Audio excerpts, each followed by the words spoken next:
Olá, meu nome é Sidney. Com muita alegria estou aqui para fazer a leitura e a reflexão de um capítulo do livro Caminho, Verdade e Vida, de Emmanuel, capítulo 69, que se chama Comunicações, a convite do Jeff, o grupo espírita franciscano Caridade e Amor. Então vamos à leitura.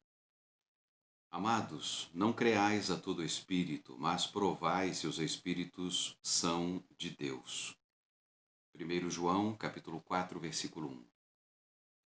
Os novos discípulos do Evangelho, em seus grupamentos de intercâmbio com o mundo espiritual, quase sempre manifestam ansiedade em estabelecer claras e perfeitas comunicações com o além.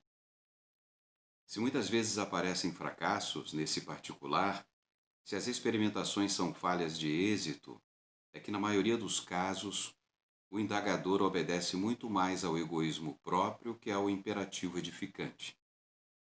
O propósito de exclusividade, nesse sentido, abre larga porta ao engano.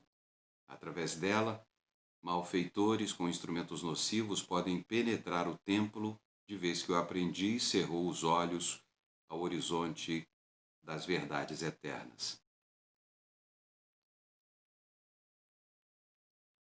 Bela e humana, a dilatação dos laços de amor que unem o homem encarnado aos familiares que o precederam na jornada do além-túmulo. Mas é inaceitável que o estudante obrigue quem lhe serviu de pai ou de irmão a interferir nas situações particulares que lhe dizem respeito. Haverá sempre quem dispense luz nas assembleias de homens sinceros.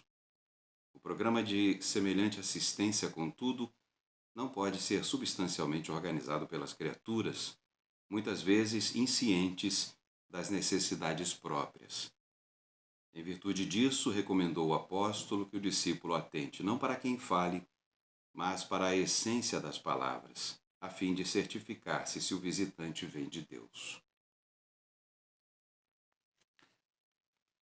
Bem, é uma reflexão que me vem, eu li esse capítulo algumas vezes antes de fazer essa reflexão, e me vem à mente, quando ele trata aqui do egoísmo, me vem à mente uma passagem de um homem que estava para atravessar um rio, e o rio era muito largo, ele precisava de uma canoa, de uma jangada, alguma coisa que ajudasse ele a atravessar.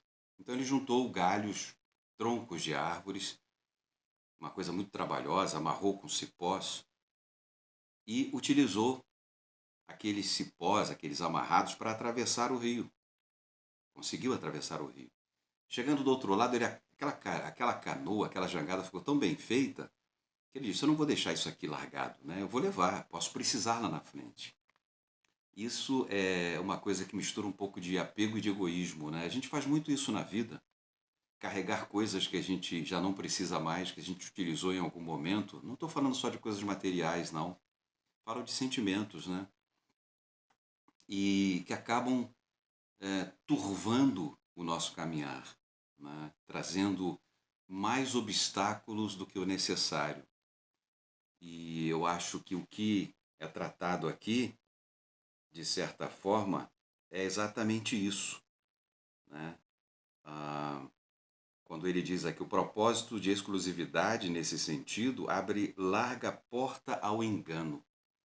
A exclusividade do nosso próprio querer, do nosso próprio cuidar de nós próprios. Aquela coisa de olhar para o umbigo, né? Então, nos desapegarmos, abrir mão do que é a nossa vida, o nosso caminhar, para olhar para o caminhar de outros, né? E eu acho que é um caminho muito propício para que nós abandonemos um pouco, pelo menos, né? Já que é uma coisa que está intrínseca no ser humano, essa coisa do egoísmo, do ego, para que a gente chegue mais próximo do que é dito aqui do Evangelho. Em virtude disso, recomendou ao apóstolo que o discípulo atente não para quem fale, mas para a essência das palavras. Isso quer dizer também a nossa humildade, de olharmos para quem está ao nosso lado, não olhando o seu portfólio, o seu currículo, mas a sua essência como ser humano. Eu acho que isso é que é o mais bonito da caminhada humana, né? A gente cada vez mais fazer o caminho de volta da essência, da liberdade, de tudo que dizem que é essencial para nós nessa vida moderna. É isso.